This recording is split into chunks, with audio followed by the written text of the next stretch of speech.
Good morning, everyone. Welcome to worship at Salida UMC. Sorry, we're trying to get mics turned off. You're probably hearing double right now.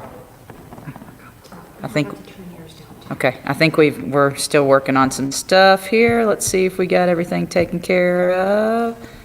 I think we do. Yeah, on mine I'm good, and I think on Mary's we're good now. Yeah. Hopefully y'all aren't hearing double. Okay. Yep. And so, yes, we are here in the sanctuary at Salida UMC. I'm glad you're joining us from your couch or your back porch or wherever you are this morning. It's a beautiful day here in Salida. Hope everyone else is having a great day so far. A couple announcements for you before we get started. I want to remind you that we are having our small groups that are going to start to meet this week, and we had 3 of those scheduled, and I want to let you know that they are all full. So if you are wanting to be a part of a small group, haven't had a chance to get signed up, you can do a couple things. Call the office and see if you can get on a wait list in case somebody drops out. Or if we have at least 5 more people who say, hey, I didn't get in on small groups, but I want to, I will go ahead and set up another small group for another day this week. So if you just kind of procrastinated a little bit, no judgment. I mean, who even knows what day it is these days? So, if you procrastinated and didn't get a reservation in and still want to be a part of that, just give us a call at the office or send us an email. And as long as we have at least 5 people sign up for an extra session, we will have an extra session. So please do that. Also want to remind you that as we prepare to reopen for real life in-person worship, we're going to need some ministry teams, some new volunteer teams that we have to have set up according to our insurance and according to the county and according to our conference, all of these different boxes that have to be checked, and we're going to need volunteers to make sure that we are being as safe as possible and making sure that we're checking all the correct boxes. And so if you can be a part of one of those volunteer teams and haven't let us know, please do let us know.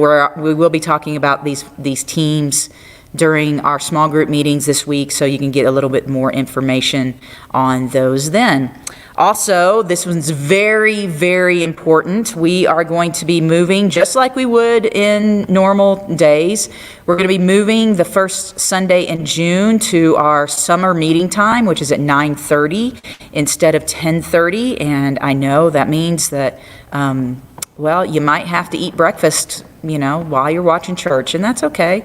And so do all of those things, and just give you a little insight on why we're going to go ahead and change that time is for a few things. It gets really hot in this sanctuary, and so we want to make sure that we're able to do service as early as possible for the sake of myself and Mary and Rod who are here, but also just so we don't have to change the time when we get back to in-person worship as well, because it'll still be summer and it'll be hot. So we're going to go ahead and change to our 9:30 service time next week, and of course we'll be sending out some reminders about that.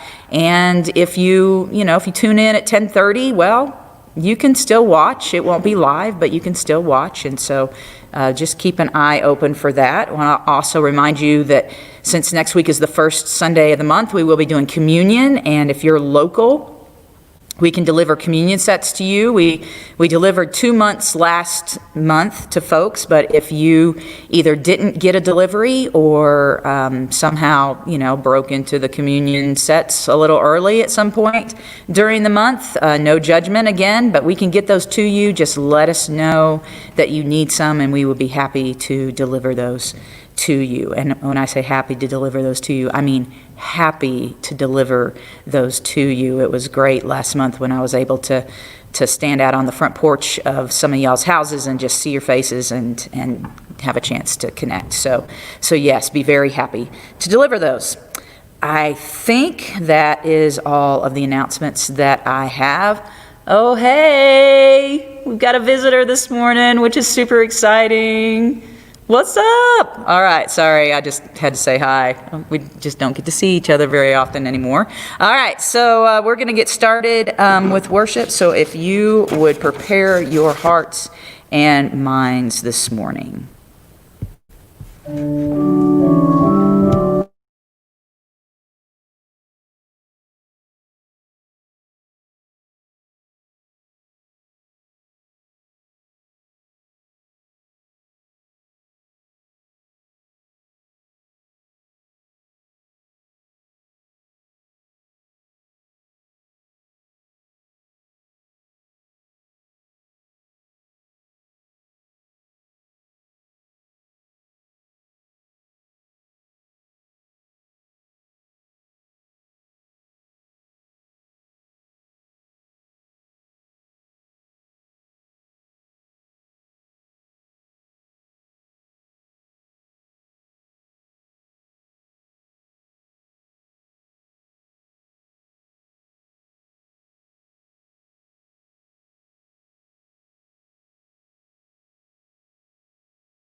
So we've come to the point in our service where we are collecting and blessing our tithes and offerings. And so, again, I say this every week, but it needs to be said every week. So thankful for your stewardship and the way that you have supported us in the midst of all of this. And we mentioned last week that we are going to be doing some changes to the trying to get a dedicated data line in here and some other things that we're needing to do as we look forward to the future of what worship looks like here, and adding some more technical things.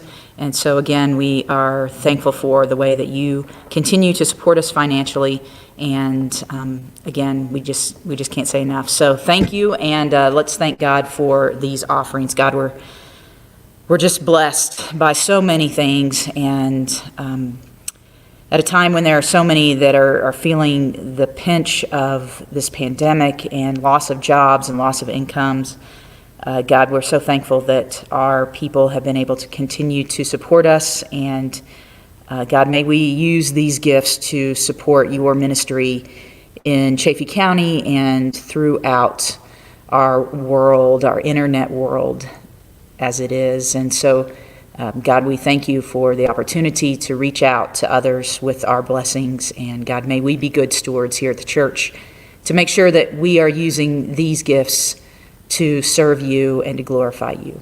And so, God, we are thankful. In Christ's name, amen.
All right, so let's get into some joys and concerns this morning. And again, I would encourage you to put some of those up on the screen for me so that I can then turn around and put them on the screen for others. And so I'm going to take off my glasses. At some point, I'm going to get new glasses, but so I can read.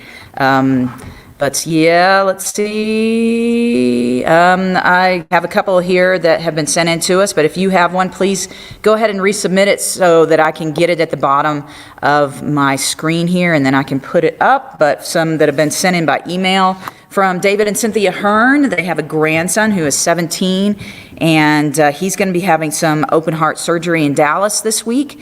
And so we would ask that you would pray for him and his family, for his doctors, all of those folks that are in all the process of helping him with his healing. We want to pray for them, and also for David and Cynthia as they are here, just waiting for news as he's going to have surgery on Thursday. And I see that we just posted on Facebook the link for YouTube. I don't know if that means that Facebook is having trouble or something, but YouTube is a great place to watch this with a little less interruption than on Facebook. So if you need the YouTube link, it is in the comments on the Facebook page.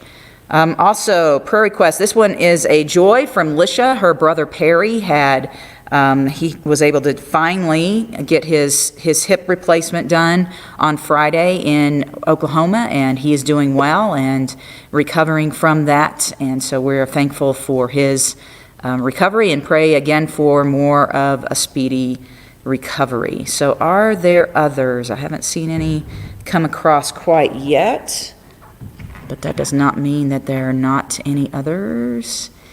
Give it a second. Let's see. Sabrina, prayers for my family. Let me just put this on the screen.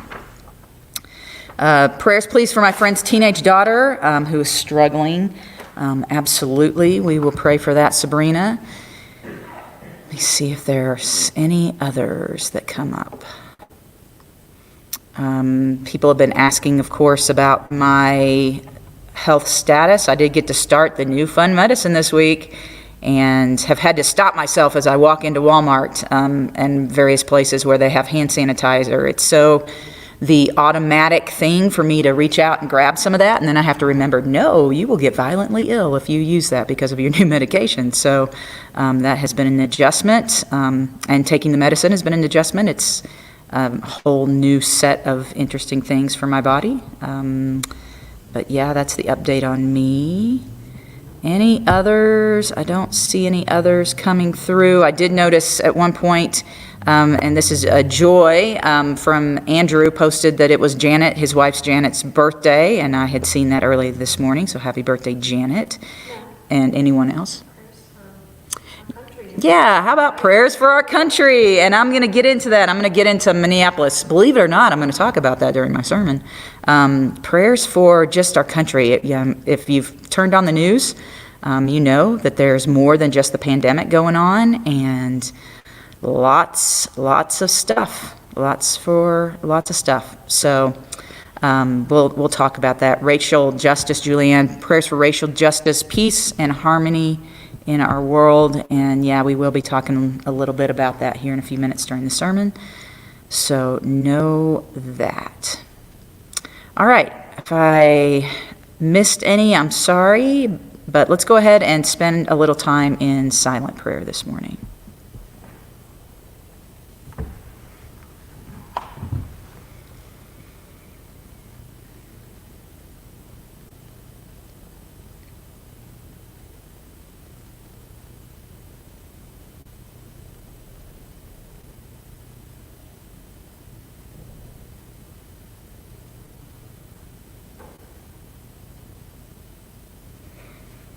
God, just when it seemed like things couldn't get any crazier in our country, it has. And we are grieved to see of the things that are happening. We are grieved at the thing that sparked all of the chaos that is going on right now. And we are not even sure what to ask for at this point. But God, may our eyes be opened, and may we understand our place in this time, in this very insane time in our country, in our world, in our faith. May we be moved to action. And God, we lift up all of the just normal day-to-day things that are also going on, all of the people who are still having surgeries, including David and Cynthia's grandson.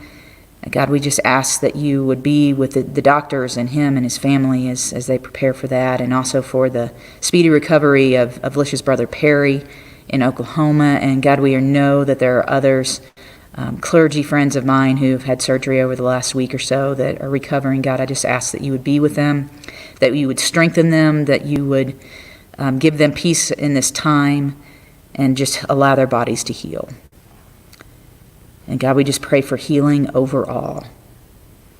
Healing is what we need at the top of all of our lists right now. Whether that be mental or emotional or physical, God, we need your touch, and we need your healing touch in our world. May we be open to that.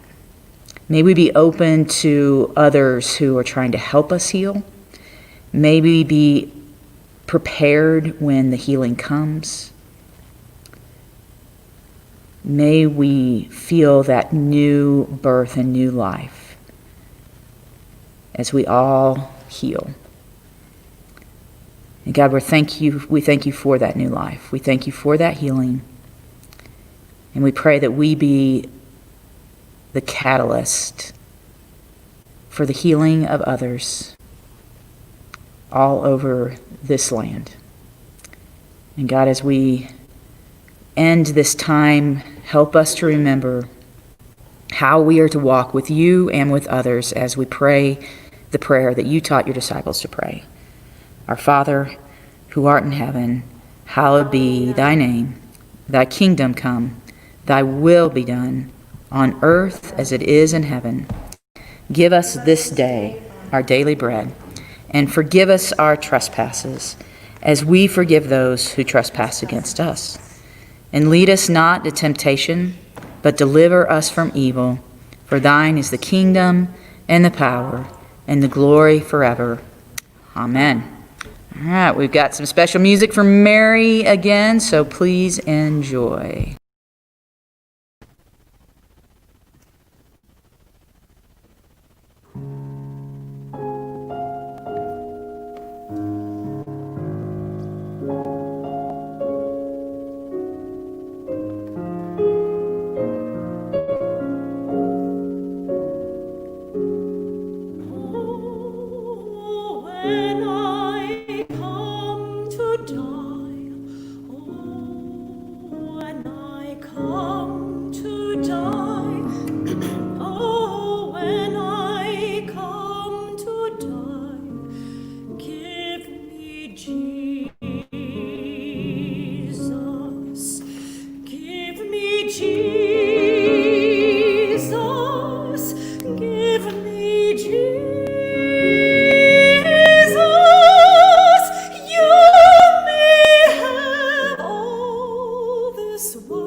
And all the people said, wow. Thanks, Mary. I might need a few moments to recover from that. That was awesome. Thank you so much for sharing your gifts with us this morning and all the time. We are so blessed. Oh, wait, hang on. Let's do that. Actually, I don't know. Which one? Maybe smaller me and bigger screen, maybe. I don't know. All right, so this was not the message that I planned on giving this week. I had been working on a new sermon series this past week and up until about Friday night. And then I was like, nope, got to change. Got to do it a little bit differently. And so we're actually going back to the sermon series that got interrupted, the Lent series that got interrupted by the pandemic way back in March. And we're going to go back to that. We're going to go back to this idea of breaking the silence and going to stick here for a little while, just as things are going on in our world that I think really call on us to think about how and where and when we raise our voices. So I'm just going to remind you, because I know no one remembers what we were talking about right at the beginning of Lent, but just to remind you a little bit, the way we started out this sermon series, we looked at the Israelites when they were in Egypt, where they had been renamed the Hebrews by the Egyptians, and it was actually a racial slur to them. It was a way of putting them down, calling them basically the others and those on the other side, and they had kind of fallen away from the God of their fathers, and so they kind of bought this lie that they were less than. And in the first sermon on this Breaking the Silence series, we saw how when they called out to God, they ceased to be the Hebrews. They ceased to be these people that looked at themselves as less than, and they reclaimed who they were. They reclaimed who they were as the Israelites, as God's people. And when they raised up their voice, then God raised up Moses to raise a voice for them. And you know what happened from there. And so that was kind of our introduction into this idea of breaking the silence, just in case you forgot. I don't expect you to remember all of these things, but that was just what we talked about. So this week, as we continue on with this idea of breaking the silence, we're actually going to skip way ahead in the story. We're going to skip way ahead into the biblical narrative of God's people, all the way to the book of Amos. And let me tell you, I love Amos. If you've never read the book of Amos, it is one of my favorites. And let me tell you why I love the book of Amos. I love the book of Amos because Amos don't care. Amos will say anything. He will raise his voice and say anything, no matter who gets upset about it. He is just going to say what God is calling him to say. And so I just love listening and reading from Amos to hear the way that he was so bold in what he had to say. So I'm excited to be preaching from Amos this morning, but let me give you the background, what's going on in history during the days of Amos. And what was going on was this was the time of the divided kingdom. If you remember how this all works in history, can be happening about 240 years since David. And if you remember that the kingdom was unified under David and then under Solomon, and then there was a civil war, and they were divided into a northern and southern kingdom. There was Israel in the north and Judah in the south. And so if it's about 240 years since David when Amos comes along, it's probably about 215 years since the kingdom has divided. And the northern kingdom at this point in history is really at its height. If you go back and read the accounts of the northern and southern kingdoms, they didn't always do great. And especially the northern kingdom was often finding itself with very poor kings, very poor leadership. And so they were often in a lot of trouble. But right now in history under Amos, they are at their height. And they are doing very well. Jeroboam II is the king in Israel at this time, and he's a pretty good leader. He's not a godly leader necessarily, but he's a good diplomat. He's a good militarily leader. Is that right? He's a good military leader. And so he had done something that was really unprecedented. He had regained every piece of land that poor leadership in the past had lost. The nation of Israel, the northern kingdom, had been shrinking for a while under really bad leadership. Their enemies had been taking land from them. And then Jeroboam was able to regain it all back. And a couple of things that he was able to do, he was able to defeat his enemies, Moab and Syria, who were north and east of Israel. And so he was able to defeat them and regain some of the land and create peace on their northern and eastern borders. He was also able to have a coerced peace with the southern kingdom of Judah. And let me tell you how he did this. Early on in his reign, he did something kind of crazy and again, not necessarily a godly leader, a leader nonetheless. He actually kidnapped some members of the royal family of Judah. And what he said to Judah was, I have your family members, and I am going to keep them safe as long as there's peace between us. There will be no harm come to your family as long as there's peace between us. And so there was this coerced peace. Now, what's not really certain is whether or not the family members from Judah were happier in Israel. It may have been that they were happier in Israel, and so it may not have been as much of a hostage situation as maybe it appeared. It depends on what account you read about that. But he had coerced a peace with Judah, and so there's peace with Judah to their south, there's peace to their east, there's peace to their north. They also had a strong relationship with the Phoenicians, which were on their western borders. Now, the Phoenicians, they were a seafaring people. They did not have a whole lot of land, but they lived on the coast and they controlled the water. They controlled a lot of the trade that happened. And so having a peace with them and a strong relationship with them also helped the nation of Israel economically, as well as just keeping that border peaceful. And so he's done some great things for Israel with all of this peace and all of this security, and it brought great wealth between the trade of the Phoenicians and the peace at all of his borders. There was great wealth and security in the nation of Israel. That is, if you were at the top. That is, if you were at the top of the social ladder, if you were part of, say, the household of the king, which would have been very large at this time. Remember that one way that these kings would create peace with other nations is by marrying various people from other nations. And so the royal family was very, very large. And so if you were a part of the royal family, then things were great. You had all sorts of wealth and security.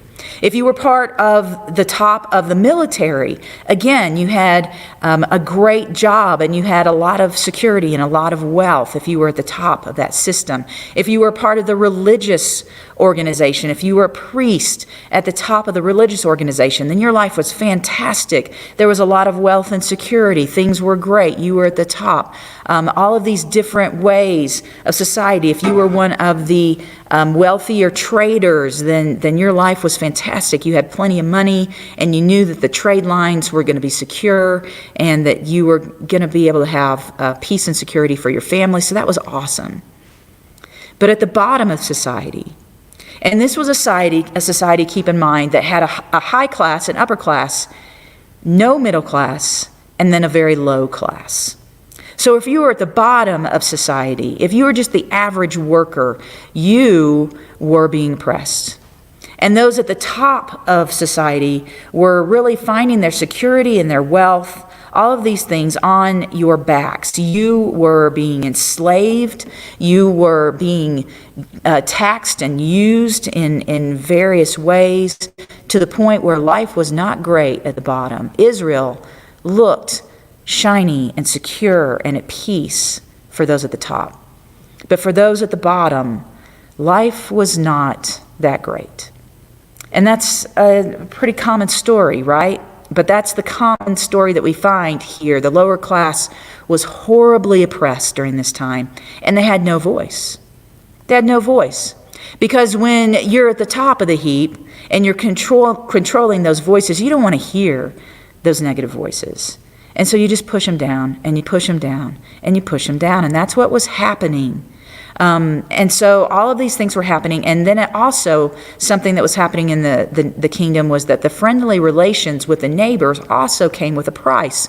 There was a price to pay for the oppressed, for the people at the lower parts of society, for the comfort of the people at the top. And there was also a price to pay for all the peace that they were enjoying with their neighbors. And what that price is that Israel had adopted every god that was out there. Every time Jeroboam made a treaty, every time Jeroboam married someone new, every time Jeroboam made friends with somebody else, he also became friends with those people's gods. And so Israel had taken in all of these other gods. And so the price for their peace was for them to put on these other gods on the same level as Jehovah, as the God of their fathers. And so into this enters Amos. Into this interesting time where things looked great from the outside, but just underneath there were some things that were simmering. There was some unrest going on in the lower levels of society. And there was also this religious uncertainty as the people had begun to put their faith and their trust in other gods. Here comes Amos into the picture. And a couple things about Amos. I don't want to give away too much because there is going to be a dun dun dun kind of moment here in a little bit as we reveal something about Amos. But Amos was from Tekoa, which was in Judah. So this puts him in a very interesting position. He is coming in as an outsider. He is coming into the northern kingdom from the southern kingdom of Judah, which already puts him on bad footing with the people in Israel. He's an outsider. He's a foreigner. He's from Judah. And not only is he from Judah, it's not like he's from Jerusalem and Judah. He's just from Tekoa. And if you've never heard of Tekoa, there's a reason for that. It was just your average little small town. There was nothing outstanding about it. It was just this little town. And this is just happens to be where he's from. So Amos enters in to there without any status. He didn't have any status in Tekoa, and he doesn't have any status as he walks into the kingdom of Israel. He was not enjoying all of the status that the upper class would have enjoyed. He was really a nobody. Especially in Israel, he was a nobody, someone from the bottom of society that walks in to this kingdom that looks like they have it all together and have it all figured out. And here comes Amos, not a part of the royal family, not a part of the religious society. And here he comes. The only thing that was notable about him was that he had broken the silence with God. And the reason why we know that is because he comes in saying, "Thus saith the Lord." And you can't say, "Thus saith the Lord," unless you are talking to God. And so he had done something to break the silence where many others in both Israel and Judah had really kind of kept their distance from the God of their fathers, from Jehovah. He had opened the conversation. He was talking. He was listening. And so he comes in as this outsider, as this foreigner, as this nobody into Israel with a message from God. He's coming to break the silence. And God sends him to the temple in Bethel. And we'll talk about the temple here in a few minutes. And he comes in with this message. Starting in, we're going to jump to chapter 7 in Amos, starting with verse 8. It says, "Then the Lord said," this is Amos speaking to the people at the temple in Bethel, speaking for the Lord here, "Look, I am setting a plumb line among my people Israel. I will spare them no longer. The high places of Isaac will be destroyed, and the sanctuaries of Israel will be ruined with my sword. I will rise up against the house of Jeroboam."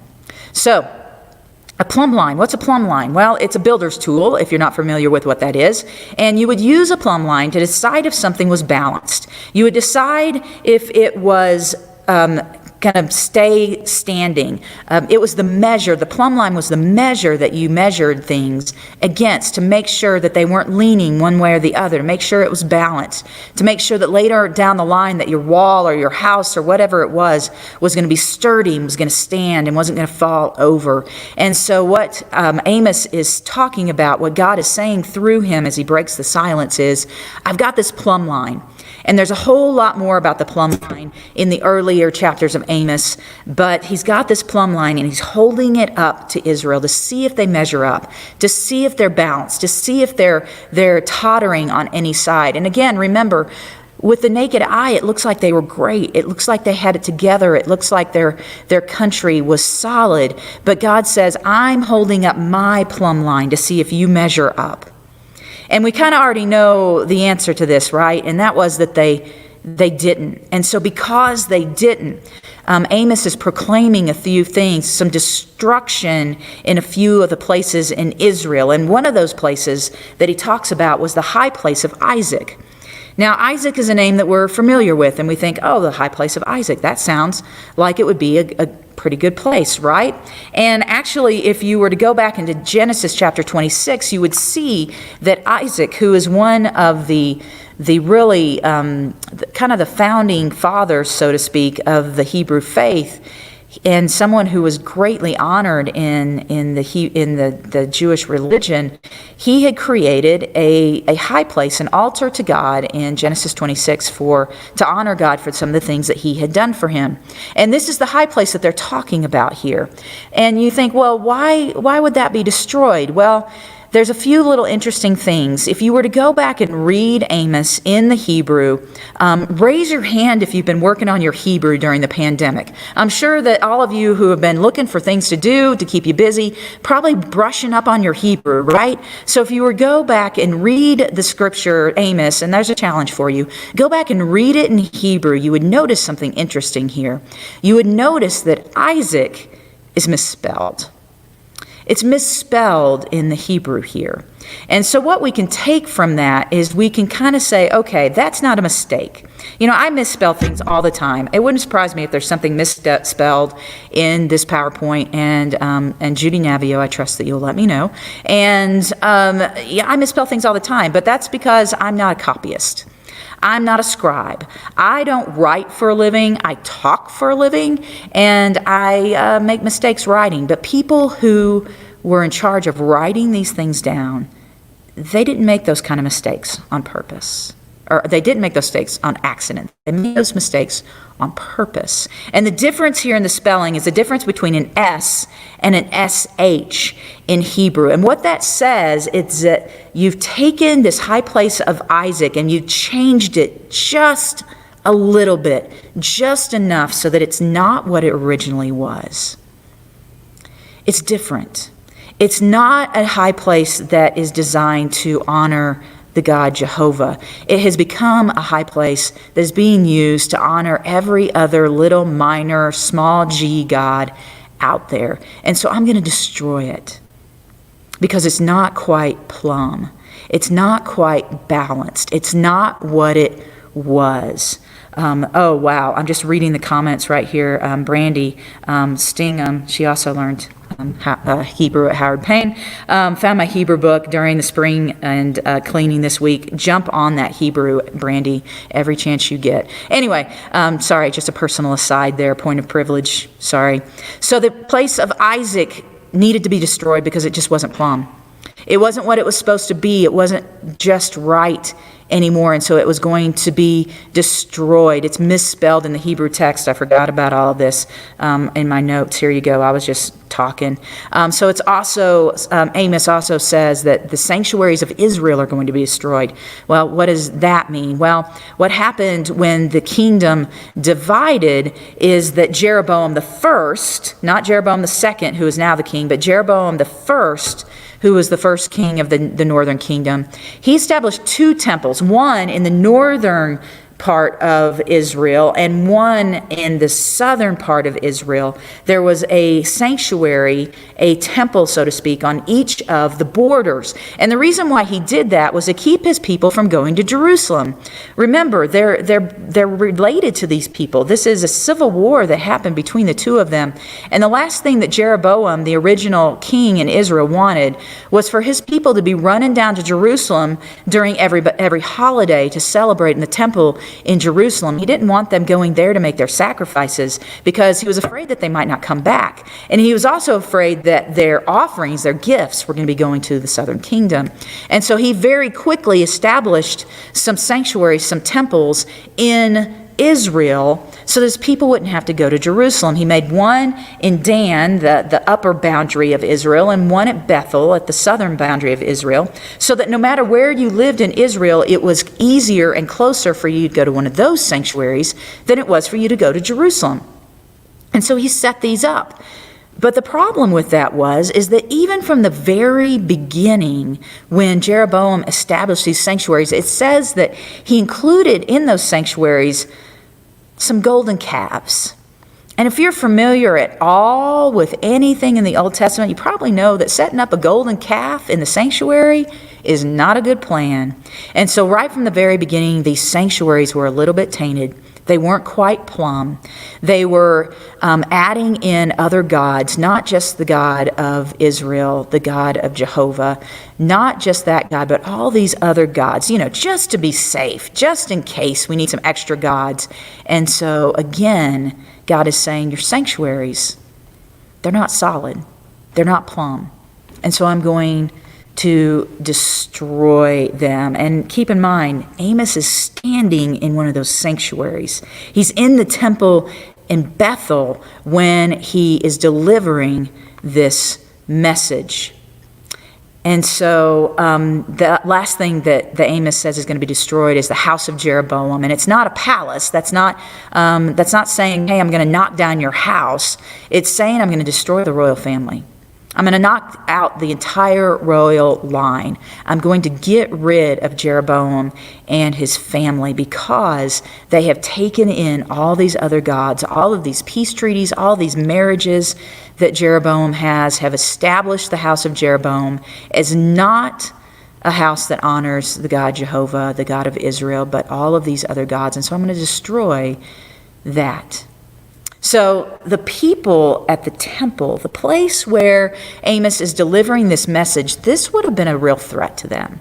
Because the people at the temple were not the poor, not the oppressed. The people at the temple were the ones at the top of society, the ones who had most to lose from this message. They were the religious leaders. There were probably several members of Jeroboam's household who were at the temple. They were the people at the top. They were the ones who were benefiting from the system that had been set up. And so you can't deliver this message to this group of people in this place without the king finding out about it. The king was going to hear about this message, and he was going to have to deal with this. And so, yes, very quickly we see, as we pick up the story a little later in the chapter, the king hears about it as Amaziah, the priest, comes and kind of tattles on Amos. So in verse 10 it says, "Then Amaziah, the priest of Bethel, sent a message to Jeroboam, king of Israel."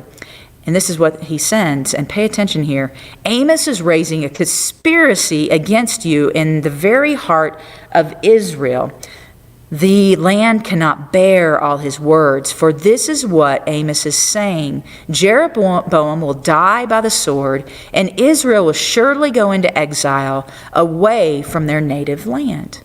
Now, did y'all see what just happened there? Did you see what happened? Let me tell you what happened if you didn't pick up on that. If you remember what Amos said versus what Amaziah said to Jeroboam, did you see what that is? It's fake news, people. We are not the first to experience fake news. This is absolute fake news. And it's like Amaziah is playing his own game, own version of the telephone game. You remember doing that game when you were younger? Or maybe it happens all the time on your Facebook. I don't know. But you know how that works, where somebody tells a story and then somebody else tells the story and it gets changed a little bit and it gets a little more dramatic and a little bit different. And then somebody else tells the story and then it gets a little bit different. And before you know it, it doesn't sound anything like the original story. That's what Amaziah has said here. He's saying to the king something close to what Amos said, but not exactly. He said that, hey, Amos says that you're going to die by the sword. Well, that's not exactly what he said. He said that God was going to destroy the house of Jeroboam, and okay, maybe that could be said, but he didn't say exactly that he was going to kill him by the sword. There were some other things that he said were going to happen that were not exactly what Amos said, and all of this was just to rile up Jeroboam and to instigate him so that he would shut Amos up.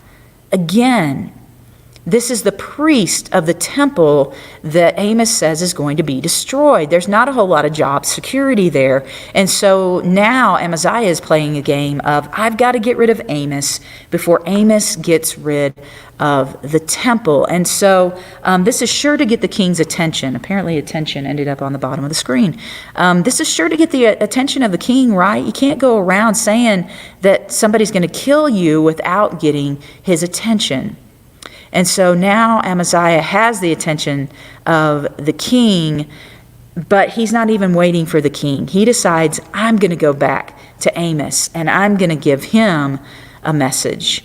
And so Amaziah, not a message from Jeroboam, but a message for Amaziah, he says, "Then Amaziah said to Amos, 'Get out, you seer, go back to the land of Judah. Earn your bread there and do your prophecy there. Don't prophesy anymore at Bethel,'" is what that says. because this is the king's sanctuary and the temple of the kingdom. And Amos answered Amaziah, I was neither a prophet nor the son of a prophet, but I was a shepherd. Now, what does all that mean? Well, Amaziah tells Amos to take his show somewhere else. He's saying, hey, prophet Amos, get out of here. You can take your show somewhere else. And basically what he's saying to him is go somewhere else to make your money, because what you have to understand is prophets in this day, it was a profession, and they would make their money by going to different places and giving prophecies, and then people would give them money, or sometimes it would work the other way around. They wouldn't give them money if the prophecy was bad, but a lot of times they would bring in prophets to try to say something good about them, and then they pay them for saying something good. It was not that often that a prophet would come in and say something bad in these days, because then you wouldn't make any money. But the assumption here is that he's trying to make some money. Maybe he was being paid by the nation of Judah. Maybe he was coming in as this prophet to cause all sorts of problems in Israel. And he's saying, hey, take this somewhere else.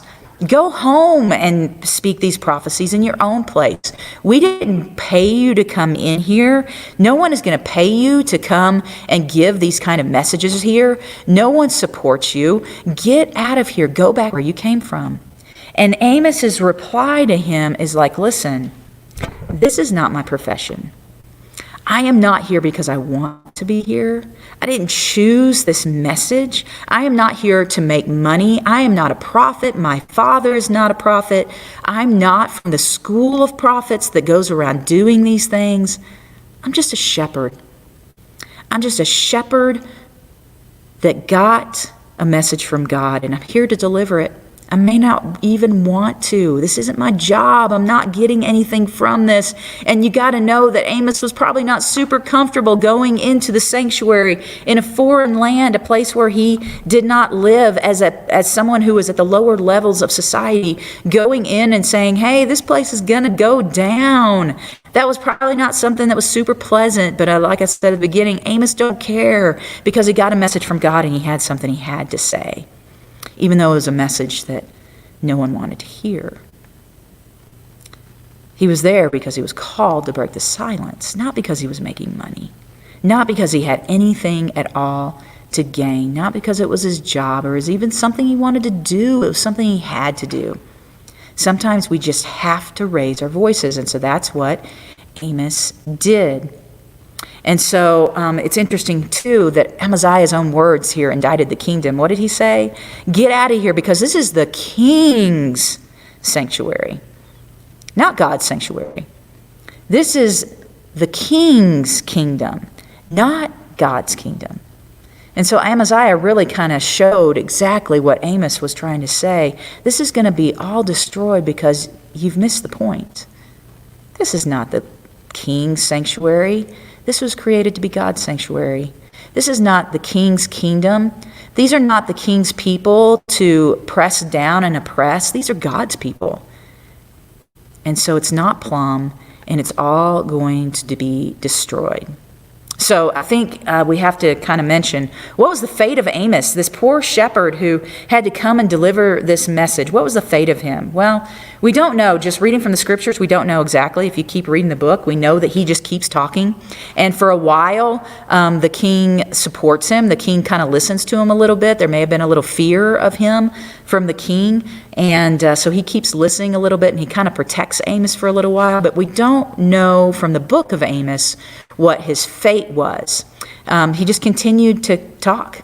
He just continued to do what God called him to do. But then the book just kind of ends. The message just kind of ends. But if we were to read the commentary, if we go back and read the Midrash, what the rabbis say is that he was killed by Amaziah. That one day that Amaziah just got tired of it, and he picked up, let me see if I can find something. He picked up a heavy rod from the sanctuary, maybe something that's heavy like this, and he hits Amos on the temple, and he kills him, and that was the end of Amos. It was Amaziah in the sanctuary with a candlestick that killed. That's the solving of the mystery of what happened to Amos, if we were to believe what the commentary and the traditions say. It didn't end necessarily well for Amos. So what does this fun little story have to do with me? This great little story about this guy who goes and breaks the silence and then possibly gets knocked on the head by a priest with a candlestick and dies. What does this all have to do with me? Well, Amos was not your most likely spokesman. There's no doubt about that. He was not the person that was going to necessarily accomplish the most. He was very unlikely. He was from the bottom. He was just a shepherd. He wasn't even a prophet. There was no reason for anyone to listen to him, especially in Israel. And he's labeled a prophet, but he was probably better labeled a poet. The things that he said were probably better to be labeled as a poet. And when we kind of listen to the rest of the story about him, we have to kind of wonder, did he change anything? Was he able to change the religious landscape in Israel? And the facts are, no, he didn't.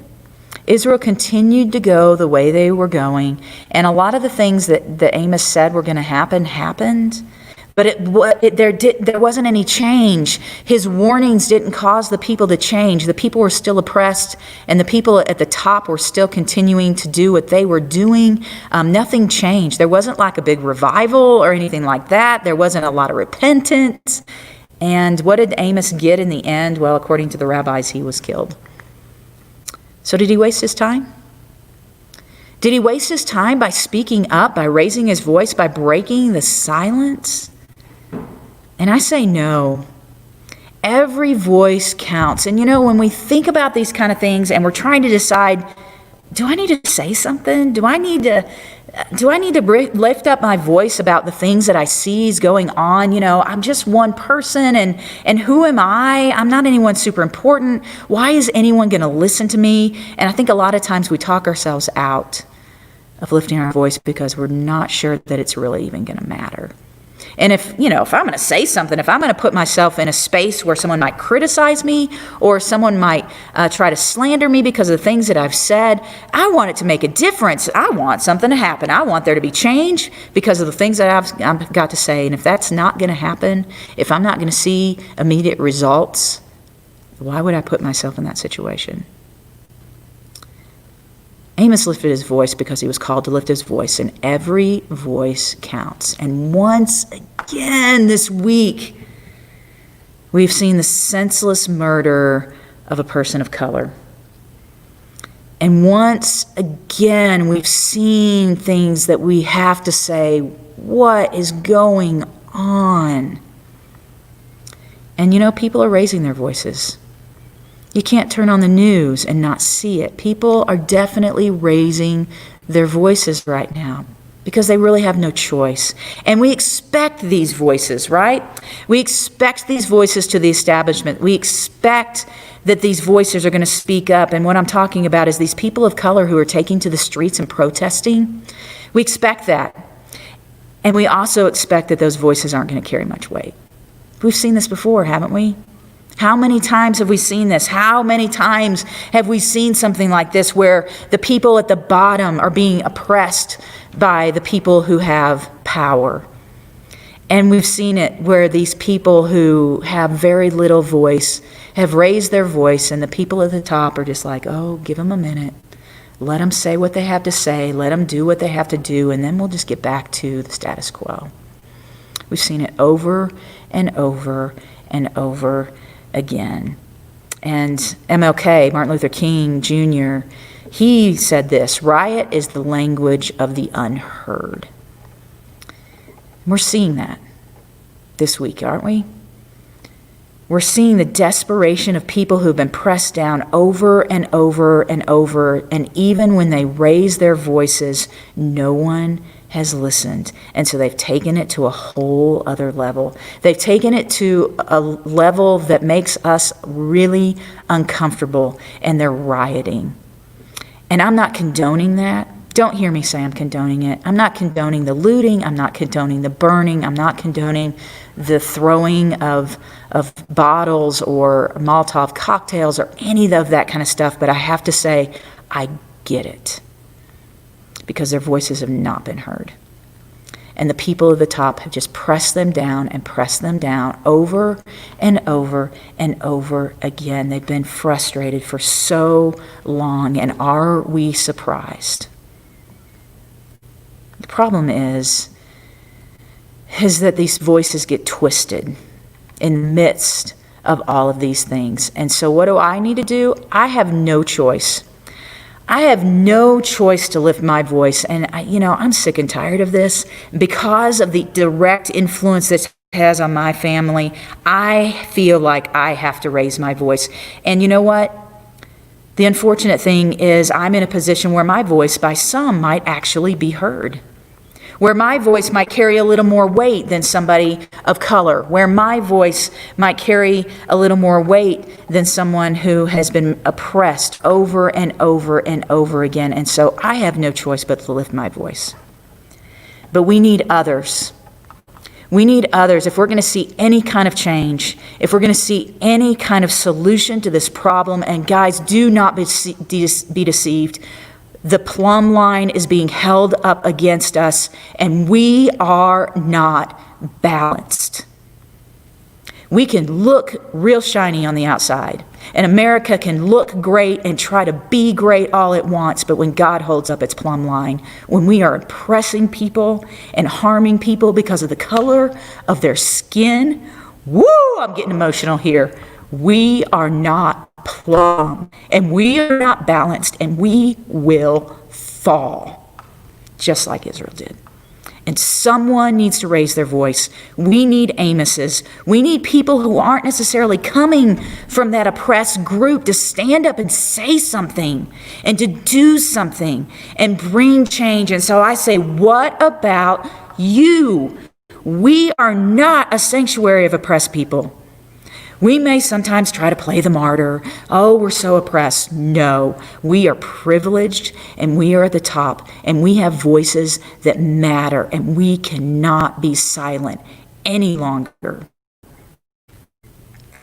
We cannot be complicit in this. We need unexpected voices to show up at the party, not just the ones who are not going to be heard. We need unexpected voices to say, this is wrong. We have got to break the silence. And we've got to break the silence for a while. Raising our voices for the voiceless is worship.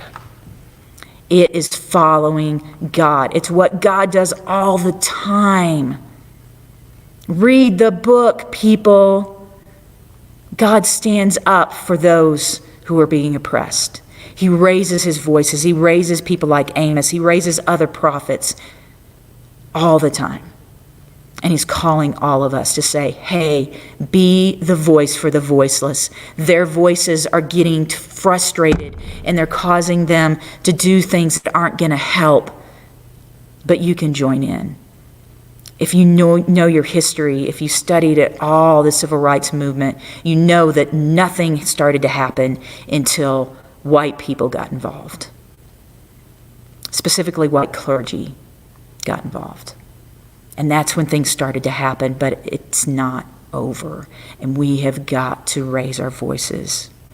And when we do, like I said, we are worshiping. We are reminding ourselves and the world of what God values. And it's not high society. And it's not the wealthy getting wealthier. And it's not the poor and oppressed continued being pressed down. It's love and grace and peace for all people. So what about you? Will you raise your voice in worship by raising your voice for those who do not have a voice? Will you break the silence? Let's pray together. God, it's crazy to even turn on the news right now, but unfortunately it's becoming too common that even in the midst of everything else that's going on in the world, the oppression that continues to happen for people of color and people at the bottom and people who are homeless and people who have other problems that cause them to not quite fit in with society, that we just continue to step on them, to put knees on their necks. And God, I'm to the point where, like a pastor in Minnesota called for in a letter, that I'm not necessarily praying for peace, because peace is just what makes the comfortable comfortable. And even Jesus said, I didn't come to bring peace, I came to bring a sword. And I'm not advocating violence, but I am advocating voices that rise up and be who you have called us to be, even if it costs us something, even if it puts us in a position where we're looked at as the bottom. May we worship you by raising our voices. May you strengthen us, and may you heal our land. And may, when you hold up a plumb line to our lives are balanced, because we've broken the silence about the brokenness in our world. May we use our voices for others, and as we do so, may we worship you. Amen.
Got a little wound up.